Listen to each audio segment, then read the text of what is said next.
اور ایک نقطہ یہ بھی ذہن میں رکھیے کہ جو شخص اللہ تعالیٰ کی محبت سے اعراض کرتا ہے، اللہ تعالیٰ اس بندے سے ناراض ہوتے ہیں اور اس کو نفسانی محبتوں میں گرفتار کر دیتے ہیں۔ یہ اللہ تعالیٰ کا عذاب ہوتا ہے بندے کے اوپر کہ اللہ تعالیٰ کسی بندے کو مخلوق کی محبت میں گرفتار کر دے۔ چنانچہ آپ دیکھیں، کوئی عورت کی محبت میں گرفتار ہوگا، کوئی مال کی محبت میں گرفتار ہوگا، کوئی کاروبار کی محبت میں گرفتار ہوگا، اسی محبت میں زندگی گزر رہی ہو۔ تو اللہ رب العزت کی محبت کو پانا یہ مقصد زندگی ہے، اور اس کے لیے دل کو خالی کرنا باقی محبتوں سے یہ لازمی شرط ہے۔ اس کے بغیر انسان کو محبت نہیں مل سکتی۔ اور یہ دل کیسے خالی ہوگا؟ اس کے لیے ذکر کی کثرت کرنی پڑے گی، لا الہ الا اللہ کی ضربیں لگانی پڑیں گی، تاکہ دل سے مخلوق کی محبت نکلے اور اللہ تعالیٰ کی محبت دل میں بھر جائے۔ اس لیے سیدنا ابراہیم علیہ السلام کی مبارک زندگی کو دیکھیں، انہوں نے سب کی نفی کر دی تھی ماں سوا کی۔ انہوں نے فرمایا تھا انی لا احب العاقلین، میں ڈھلنے والوں سے محبت نہیں کرتا۔ تو مرنے والوں سے اور ڈھلنے والوں سے کیا محبت کرنی؟ محبت کرنی ہے تو اس ذات سے کریں جو حی و قیوم ہے، ہمیشہ رہنے والی ہے۔ میر مت مرنا کسی گلفام پر، خاک ڈالو گے انہی اجسام پر۔ مرنے والوں سے ڈلنے والوں سے کیا محبت کرنی؟ محبت کرے تو انسان اللہ رب العزت سے کرے جو ہمیشہ رہنے والی ذات ہے۔ جبریل علیہ السلام تشریف لائے اور انہوں نے اللہ کے پیارے حبیب صلی اللہ علیہ وسلم سے عرض کیا، اے اللہ کے حبیب صلی اللہ علیہ وسلم، احبب من شئتا، جس سے چاہے آپ محبت کریں، فإنک مفارق، ایک دن آپ کو جدا ہونا ہے۔ تو اصول سمجھ لیجئے، جو مخلوق سے محبت کرے گا ایک نہ ایک دن اس کو مخلوق سے جدا ہونا پڑے گا، جو اللہ سے محبت کرے گا ایک نہ ایک دن اللہ سے ملا دیا جائے۔ تو محبت تو اللہ سے کرنی چاہیے، دعا مانگنی چاہیے کہ اللہ ہمیں ایسی محبت عطا فرما۔ اب اس محبت کی کچھ علامات ہیں، جن علامات سے پتہ چلتا ہے کہ اس بندے کے دل میں اللہ تعالیٰ کی محبت موجود ہے۔ پہلی نشانی کہ جب دل میں اللہ تعالیٰ کی محبت ہوتی ہے تو دل اللہ کے لیے بے قرار ہوتا ہے، اللہ سے ملاقات کو جی چاہتا ہے۔ اور حدیث پاک میں فرمایا کہ جو بندہ اللہ سے ملاقات کو محبوب رکھتا ہے تو اللہ تعالیٰ اس سے ملاقات کو محبوب رکھتے ہیں۔ من احب لقاء اللہ احب اللہ لقاءہ۔ تو محبت کی پہلی علامت کہ دل اللہ کے لیے بے قرار رہتا ہے، اور انسان اللہ تعالیٰ کی محبت پانے کے لیے تڑپتا ہے، اور پھر دل چاہتا ہے کہ محبوب سے محبت کا اظہار کریں۔ محبت اظہار چاہتی ہے، عشق اور مشق یہ اظہار چاہتے ہیں، چھپے نہیں رہ سکتے۔ تو اللہ تعالیٰ کی محبت بھی اظہار مانگتی ہے، تو اظہار کیسے کریں؟ اللہ نے نماز کو اس کا وسیلہ بنا دیا۔ چنانچہ ہم جب نماز پڑھتے ہیں نا تو گویا اللہ تعالیٰ سے اپنی محبت کا اظہار کر رہے ہوتے ہیں، اللہ کے سامنے ہاتھ باندھ کے کھڑے ہوتے ہیں، پھر رکوع کرتے ہیں، پھر سجدہ کرتے ہیں۔ یہ گویا اللہ سے محبت کا اظہار ہے، یہ ایک وسیلہ ہے اللہ سے محبت کا۔ اللہ تعالیٰ کا دیدار تو مومن کو جنت میں ہوگا۔ دنیا میں اللہ تعالیٰ نے کہا کہ تم دیدار تو نہیں کر سکتے، البتہ اس دیدار کا تصور کر سکتے ہو۔ تو فرمایا کہ ٹھیک ہے، دن میں 5 مرتبہ اس دیدار کا تصور کر کے کھڑے ہو جاؤ، یہ نماز ہے۔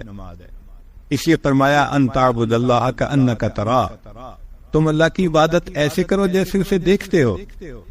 فإن لم تکن تراہ فإنہ یراک، اور اگر یہ تمہارے لیے مشکل ہے تو یوں محسوس کرو کہ اللہ تمہیں دیکھ رہا ہے۔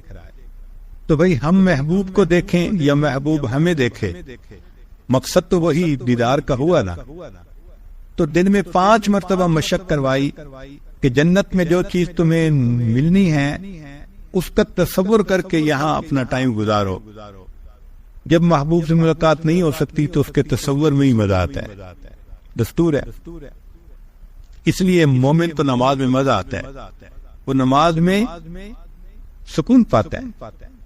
نبی علیہ الصلوۃ والسلام ارشاد فرماتے تھے، ارحنی یا بلال، اے بلال مجھے ٹھنڈک پہنچا، یعنی اذان دے، اذان سن کے میرے دل کو ٹھنڈک مل جائے گی، میری آنکھیں ٹھنڈی ہوگی۔ اور نبی السلام نے فرمایا کہ میں 3 چیزوں سے محبت کرتا ہوں، اور ان میں سے ایک فرمایا وقرۃ عینی فی الصلاۃ، میری آنکھوں کی ٹھنڈک نماز میں ہے۔ تو یہ اللہ تعالیٰ کی محبت کا نتیجہ تھا کہ اللہ کے حبیب صلی اللہ علیہ وسلم کی نماز میں ایسا مزہ آتا تھا. کہتے ہیں کہ ایک بزرگ تھے، ان کے سامنے کسی نے کہہ دیا کہ یہ جنت میں نماز نہیں ہوگی، تو ان کی آنکھوں میں سے آنسو آ گئے. کسی نے کہا کہ حضرت رو کیوں رہے ہیں؟ اور ماننے لگے بھئی اگر جنت میں نماز نہیں ہوگی تو پھر جنت میں مزہ ہی کیا آئے گا. کتنا ان کو مزہ آتا ہوگا نماز میں، کہ نماز نہ ہوگی تو جنت پہ پھر مزہ ہی کیا ہے. ایک نوجوان آیا اور حضرت حاجی امداد اللہ مہاجر مکی رحمۃ اللہ کے سامنے اس نے بیٹھ کے نا جنت کی باتیں شروع کی. حضرت سنتے رہے جب اس نے بات مکمل کر لی تو فرمانے لگے کہ بھائی اگر قیامت کے دن اللہ نے ہم پر رحمت فرمائی تو میں تو یہ عرض کروں گا اللہ مجھے اپنے عرش کے نیچے مصلی کی جگہ دے دی. کتنا مزہ آتا ہوگا کہ میں تو اللہ سے یہ نعمت مانگوں گا اللہ مجھے عرش کے نیچے مصلی کی جگہ دے دی. ہمیں جو مزے دنیا میں نصیب نہیں ہو سکتے وہ مزے اللہ والوں کو نماز کے ذریعے سے حاصل ہو جاتے ہیں. حضرت مولانا یحییٰ رحمۃ اللہ لمبا سجدہ کرتے تھے. کسی نے پوچھا حضرت اتنا لمبا سجدہ؟ فرمایا جب میں سجدہ کرتا ہوں مجھے یوں محسوس ہوتا ہے کہ جیسے میں نے اپنے آقا کے قدموں پہ سر رکھ دیا، میرا سر اٹھانے کو دل نہیں کرتا. وہ کیسی نماز ہوگی محبت بھری کہ بندہ سجدہ کرے اور یوں محسوس کرے کہ میں آقا کے قدموں پہ سر رکھ رہا. حضرت مولانا عبد الرحمان گنج مراد آبادی رحمۃ اللہ علیہ نے ایک مرتبہ فرمایا اشرف علی جب میں سجدہ کرتا ہوں مجھے یوں محسوس ہوتا ہے جیسے قدرت نے میرے رخسار کا بوسہ لے لیا. تو نماز میں مزہ آتا ہے مومن کو، اس لیے کہ وہ اللہ سے ملاقات کا بہانہ ہوتی ہے. اور ویسے بھی اگر نماز پڑھتا ہے بندہ تو اللہ سے ہم کلامی ہوتی ہے. حدیث پاک میں ہے الحمدللہ رب العالمین، جب یہ کہتے ہیں تو اللہ جواب دیتے ہیں حمدنی عبدی، میرے بندے نے میری حمد بیان کی. تو ایک ایک آیت مومن پڑھ رہا ہے اور اس کے جواب میں پروردگار عالم اس کا جواب دے رہے ہیں، تو ہم کلامی ہوئی نا. اسی لیے یہ محبت کی علامات ہیں.